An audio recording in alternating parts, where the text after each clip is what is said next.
Hello students, आज हम करने जा रहे हैं आज 6th lesson that is known as the changes and chemical reaction. तो फर्स्ट ऑफ ऑल टर्म समझते हैं। चेंजेस मीन्स जो बदलाव परिवर्तन आते हैं। हम अपनी डेली लाइफ से ही कुछ एग्जांपल्स ले लेते हैं जहां पर हम नोट करते हैं कि कोई चेंज आ रही है। Let's suppose ice melt, water boils,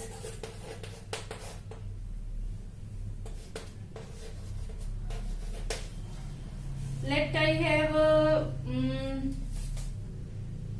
conversion of milk into curd। और भी बहुत सी एग्जाम्पल्स है आपकी डेली लाइफ में। Let I have rubber band, I stretch it then back. This is also change in its size. I have a paper and I cut it into pieces. This is also a change. तो ये कुछ changes हैं। अब changes को further जैसे हमने देखा कि कुछ चेंजेस आ रही हैं, उनको हम दो कैटेगरीज में डिवाइड कर देते हैं। One is known as physical and second is known as chemical change. अब जरूरत क्या है टू फाइंड आउट कि कौन सी फिजिकल चेंज है एंड कौन सी केमिकल चेंज है, या फिजिकल एंड केमिकल चेंज होती क्या है।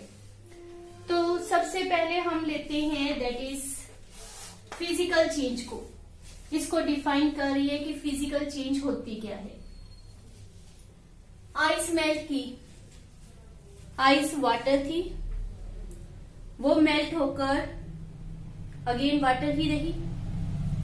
वाटर बॉईल किया, बॉयल होने के बाद वो वेपर्स बना, अगेन वो क्या है, वेपर भी क्या होते हैं, वाटर ही। आप आइस कह रहे हो, वाटर कह रहे हो या वेपर्स कह रहे हो, तीनों ही स्टेट में वो किस फार्मूले को डेजिग्नेट कर रहा है, दैट इज H2O। तीनों ही स्टेट में वो वाटर ही रहा, उससे कोई न्यू सब्सटेंस फॉर्म नहीं हुई। माइंड में रखो कि उससे कोई न्यू सब्सटेंस फॉर्म नहीं हुई। तो फिजिकल चेंज क्या होती है, जिसमें आपके पास after the reaction, after the change, no new substance is formed. Whether ice melt कर रही है, वाटर बॉयल कर रहा है, तो these are what physical changes. These are what physical changes. तो फर्स्ट हम जो पॉइंट रेफर कर रहे हैं, what is a physical change, a change in which no new substance is formed।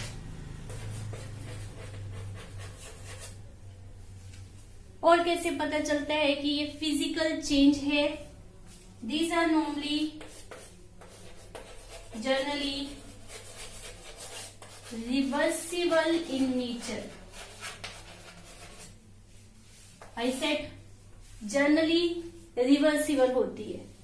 Ice melt हुई, वाटर बन गई, आपने उसको फ्रीज करने के लिए रख दिया, फिर से वो दोबारा क्या बन जाएगी, ice.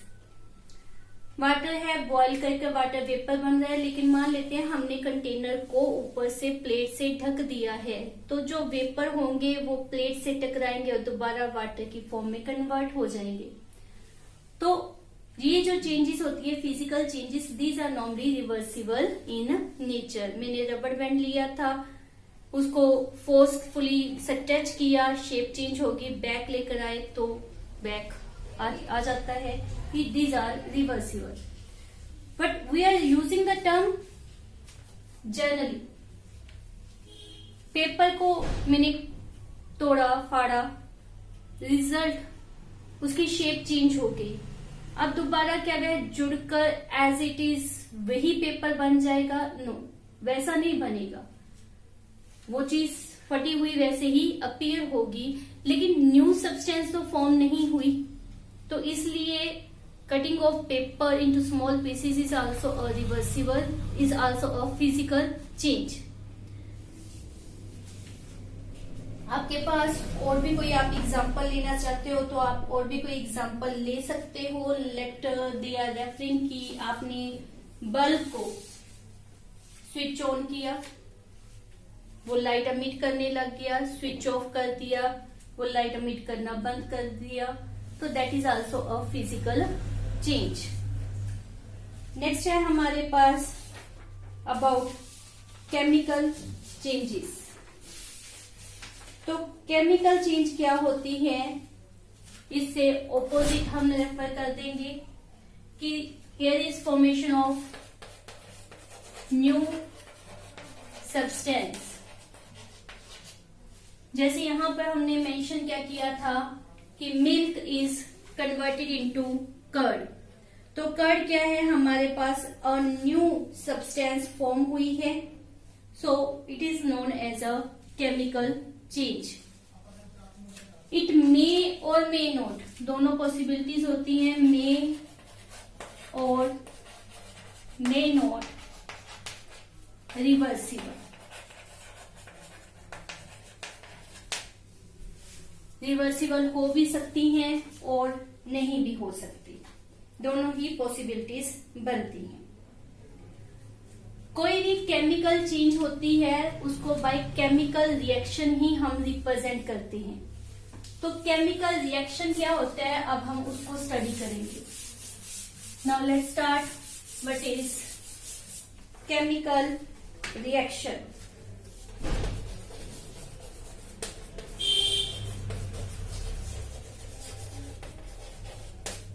Reaction shows, yeah, you can say chemical reaction shows a change, a chemical change, जिसमें old substance new substance में convert हो जाती है। You can say reactant change into product। जब रिएक्टेंट आपस में रिएक्ट करके न्यू सब्सटेंस फॉर्म करते हैं, प्रोडक्ट फॉर्म करते हैं, तो उसको हम क्या कहते हैं, केमिकल रिएक्शन। तो केमिकल रिएक्शन में जो पार्टिसिपेट करने वाले सब्सटेंसेस होती हैं उसको हम क्या कहते हैं, रिएक्टेंट। और जो उनके रिएक्शन के बाद न्यू सब्सटेंस फॉर्म होती है उसे हम क्या नाम देते हैं, that is known as the product. Chemical reaction के कुछ करैक्टर्स होते हैं, अब हम उनको डिस्कस कर रहे हैं कि केमिकल रिएक्शन के कौन कौन से करैक्टर्स होते हैं। तो वी हैव, ये आपके पास क्वेश्चन भी आ जाता है कि करैक्टर्स ऑफ केमिकल रिएक्शन। तो हमारे पास वैसे तो बहुत से करैक्टर हैं, लेकिन आपके लेवल पर हम ओनली 5 करैक्टर को यहाँ पर डिस्कस कर रहे हैं। One is evolution of gas, मतलब ड्यूरिंग द रिएक्शन गैस जो है वो बाहर निकलती है। Change in colour, formation of precipitate बेटा जी, दो लिक्विड को मिक्स करते हैं तो आपके पास सॉलिड की फॉर्मेशन हो, उसको हम प्रेसिपिटेट कहते हैं। एब्जॉर्प्शन और एवोल्यूशन ऑफ हीट, हीट या तो रिएक्शन में यूज होती है या फिर रिलीज होती है। And last is change in state, उसकी जो स्टेट है वो चेंज हो जाती है। अब इन कैरेक्टर्स को हम वन बाय वन डिस्कस करेंगे कि किस तरह से इन कैरेक्टर्स के द्वारा केमिकल रिएक्शन का पता चलता है। तो सबसे पहला हम ले रहे हैं that is known as evolution of gas. Chemical reaction clear है आपको? जब सब्सटेंसेस रिएक्ट करके कोई न्यू प्रोडक्ट बनाती है, दो चीजें होती हैं, रिएक्टेंट एंड प्रोडक्ट। तो उसी के द्वारा हम अपनी फर्स्ट कैरेक्टर को रिप्रेजेंट कर लिए, that is known as evolution of gas. Gas जो है वो रिलीज हो रही है, बाहर को भाग रही है। तो हमारे पास एक उन्होंने एग्जाम्पल दी है, एक्टिविटी दी है, आप उसको अपने घर में करके देख सकते हो। लेट्स सपोज आपके पास एक गिलास में विनेगर है। विनेगर बेटा जी एसिटिक एसिड होता है, सिरका उसका कॉमन नाम होता है, घरों में नॉर्मली प्रेजेंट होता है। उसमें घर में ही आप केक वगैरह बनाने के लिए यूज करते हो बेकिंग सोडा, जिसका फार्मूला भी मैं आपको दे रही हूं, आपने याद कर लिए, NaHCO3।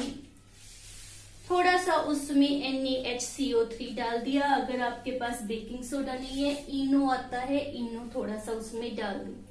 क्या होगा, आपके पास यहाँ पर बबल्स फॉर्म हो जाएंगे, which is called as species action. Why this species action take place? क्योंकि इन दोनों में रिएक्शन हो गया, दोनों में रिएक्शन के कारण अ गैस रिमूव हुई विच इज CO2 गैस। दोनों में रिएक्शन के कारण गैस प्रोड्यूस होती है, जिसको कहते हैं CO2 गैस। रिएक्शन अगर आप समझना चाहते हैं तो बिल्कुल आसान होता है, बिल्कुल भी टफ नहीं है। ये हमारे पास दोनों चीजें लिख दी। अब इसका रिएक्शन मैं नीचे दे रही हूं। हमारे पास क्या होगा कि ये H इधर चला जाएगा, Na इधर आ जाएगा। ओके, तो फॉर्मेशन ऑफ सोडियम एसिटेट कहते हैं बेटा इसको। ये H और ये H ज्वाइन कर गया और यहां से एक ऑक्सीजन इन्होंने ले ली, तो वाटर बन गया। और साथ में क्या बन गई? CO2। और इसी CO2 की हम बात कर रहे हैं कि ये बाहर को भाग जाएगी। तो this is quite simple reaction. ऐसे आपकी बुक में और भी रिएक्शन है, कोई भी सिंपल रिएक्शन लेकर भी आप एवोल्यूशन ऑफ गैस को रिप्रेजेंट कर सकते हो। एक और रिएक्शन आपको लिख कर दे रहे हैं, that is zinc react with hydrochloric acid. Hydrochloric acid, ये रिएक्शन आप अपने आप करना कि ये चीज इससे ज्वाइन हो जाएगी और ये गैस अमिट हो जाएगी। याद रखना गैस 2 में होती है, मॉलिक्यूलर फॉर्म में होती है, तो H नहीं आएगा, H2 होगा। H2 होगा तो उसको बैलेंस करना होगा। चलो ये मैं कर देती हूँ, नेक्स्ट आपको देती हूँ, दैट इज ZnCl मान लेते हैं प्लस H। एक बार तो मेरी समझ में ये आ रहा है, बट आई हैव सेड कि H2 आना चाहिए, तो यहां पर 2 आ जाएगा। कंपाउंड के बीच में अगर आपके यहाँ पर नहीं लगा सकते, बिकॉज कंपाउंड ही चेंज हो जाता है, तो आपने जब भी कोई संख्या इंक्रीज करनी हो शुरू में लगाना है। यहाँ इसके पैर में क्यों लगाया? क्योंकि ये अकेला है, अकेला H है, तो इसके पैर में लग सकता है। और वैसे भी जो गैस है वो मॉलिक्यूलर फॉर्म में होती है। अब ये Cl2 है, तो यहाँ पर इनफैक्ट ये कंपाउंड ही ये बनना चाहिए था ZnCl2। अभी आप छोटे हो इसलिए आपको ये पता नहीं है, यहाँ पर इसका फॉर्मूला ही क्या होता है, ZnCl2। ZnCl होता ही नहीं है।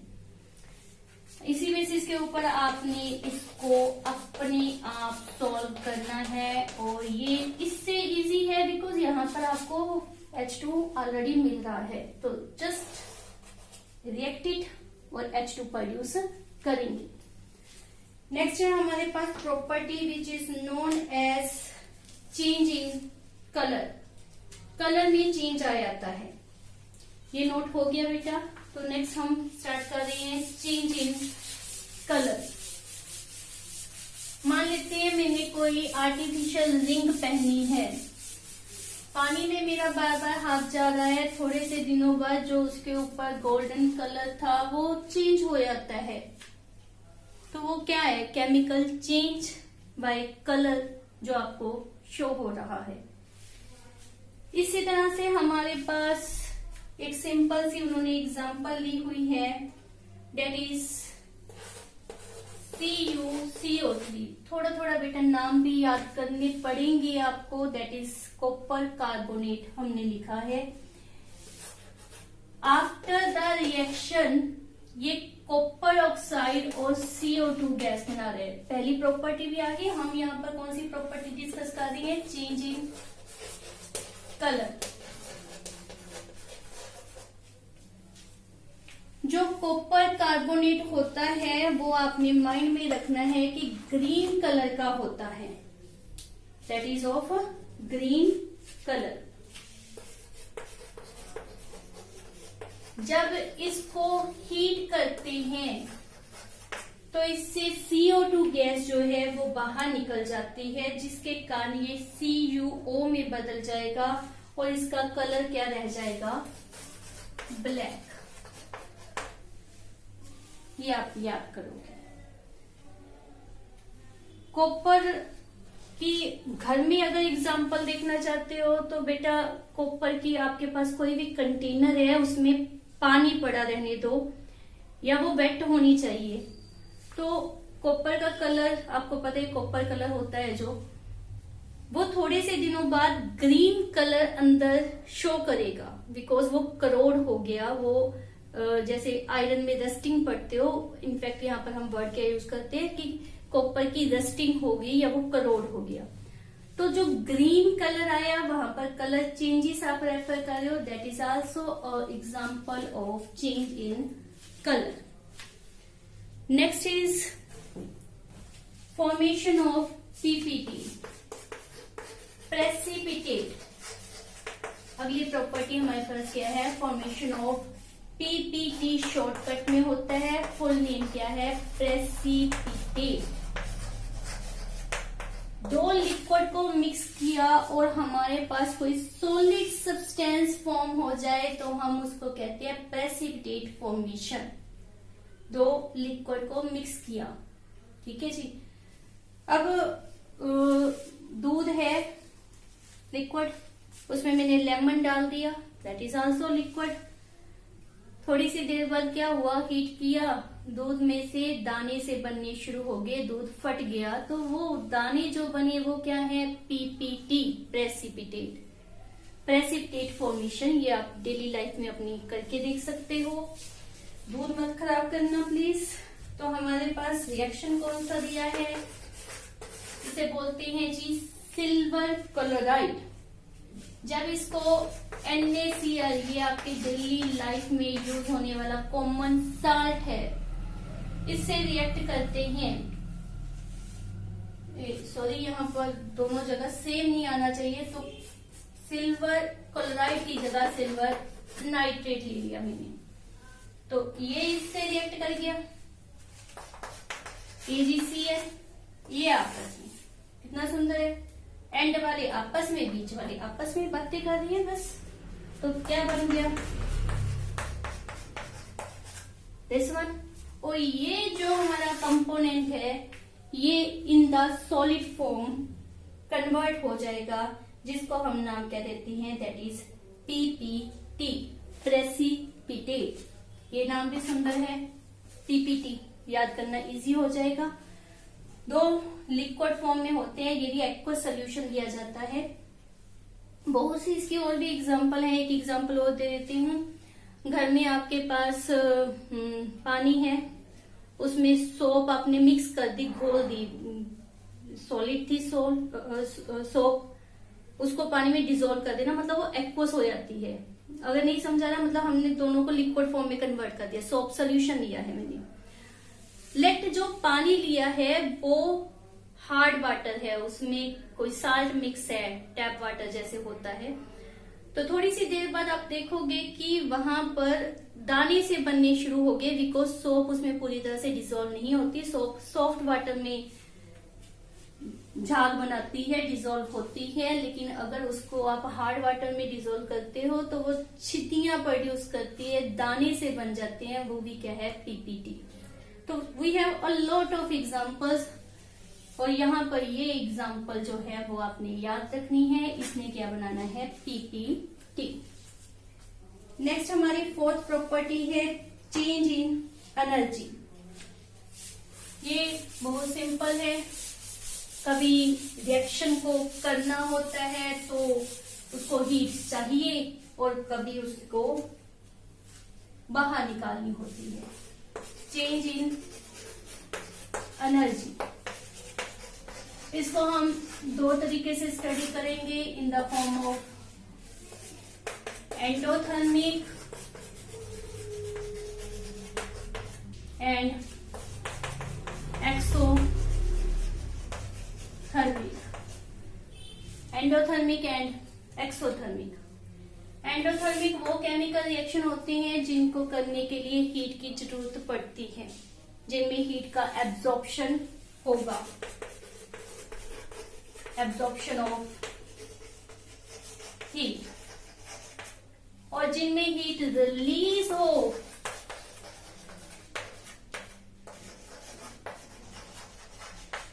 वो कौन से होते हैं? They are exothermic reaction.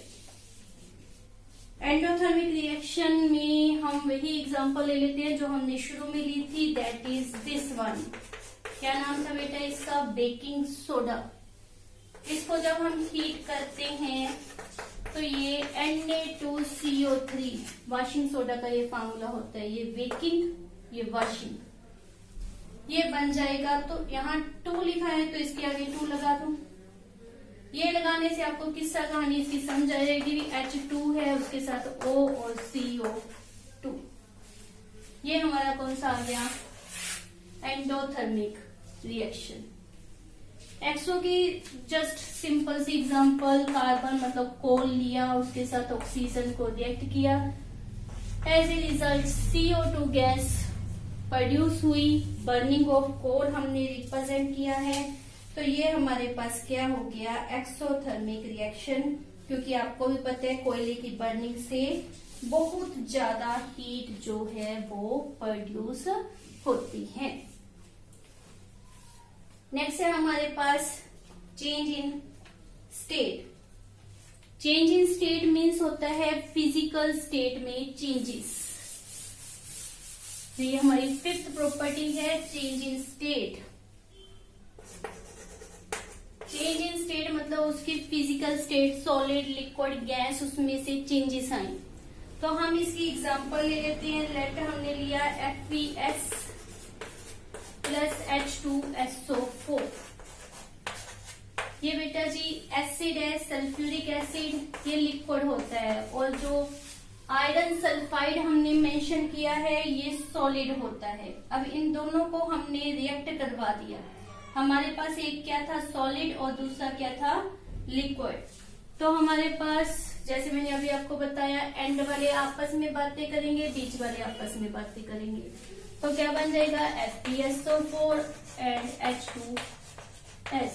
अब ये सॉलिड होता है और ये गैस, तो there is also a change in state. तो दीज आर 5 प्रॉपर्टीज जिसके द्वारा आपको केमिकल रिएक्शन का पता चलता है कि ये केमिकल रिएक्शन हो रहा है। Thank you.